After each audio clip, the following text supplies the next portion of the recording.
Hello guys, pag-usapan lang natin si Daniel Padilla at Kyla Estrada. Ayon kasi sa bali-balita, Kyla Estrada bit-bit ni Daniel Padilla sa bagong bahay nito. Ayon kasi sa mga netizens, ayuda sa madaling araw ang dalang happiness sa fans ni Daniel Padilla at Kyla Estrada. Nakita silang magkasama sa isang picture. Finally, meron na kasi silang nakitang resibo na magkasama at magkatabi sa isang picture ang magjowa at may pabonus pa na akbay ni Daniel sa balikat ni Kyla na alam nyo naman siguro, maraming beses na nakitang nakaakbay umano si Daniel Padilla kay Kyla Estrada noong Christmas special, lalong-lalo na noong sila ay madalas na lumalabas, di ba? At ayon pa sa karagdagan bali-balita, nakuhanan ng picture sina Daniel Padilla at Kyla Estrada na magkasama sa blessing ng bagong bahay ni Carla Estrada last Sunday. So it's true na nandoon si Kyla sa Ford House. OMG, so sweet ng mag-couple na to. Kahit pahirapan sa pagkuha ng ayuda, kontento na kami na ganito kayo, Daniel Padilla at Kyla Estrada. Stay low key. Kami na lang ang mag-a-adjust. Okay na okay lang talaga. We love you both. Yun kasi sa maraming tao. So, confirm. Nandoon si Mama Kai sa Ford nung Christmas Eve.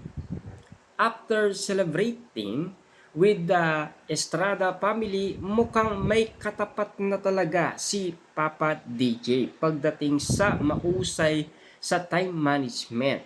I love this same.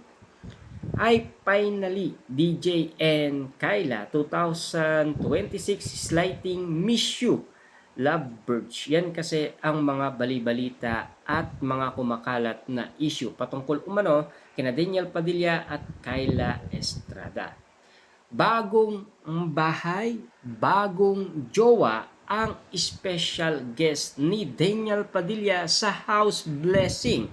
Ikinatuwa ng fans ni Daniel Padilla ang pagsama sa kanya ni Kyla sa bagong bahay ni Carla Estrada. I love how Kyla make an effort to be with the Fords. So, she really there's on Christmas Eve. Ay, Kyla, your Zac out white materials.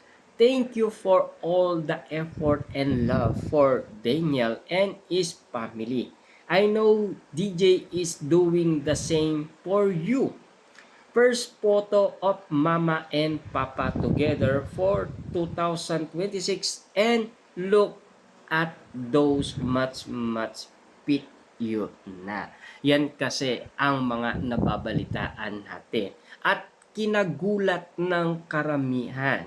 At least kahit nahihirapan man ang maraming tao sa paghanap ng mga ayuda, at least kontento na sila dahil nandoon si Kyla Estrada sa Christmas Eve.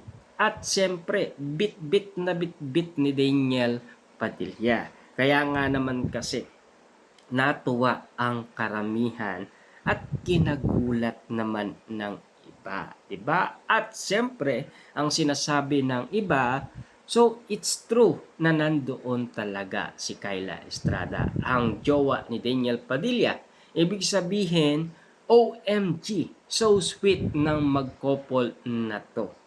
Kahit ano pa man ang gawin nila, hindi talaga maitatago ni Daniel Padilla at Kyla Estrada. Siyempre, bagong ayuda nga naman kasi sa madaling araw ang dala happiness sa fans ni Daniel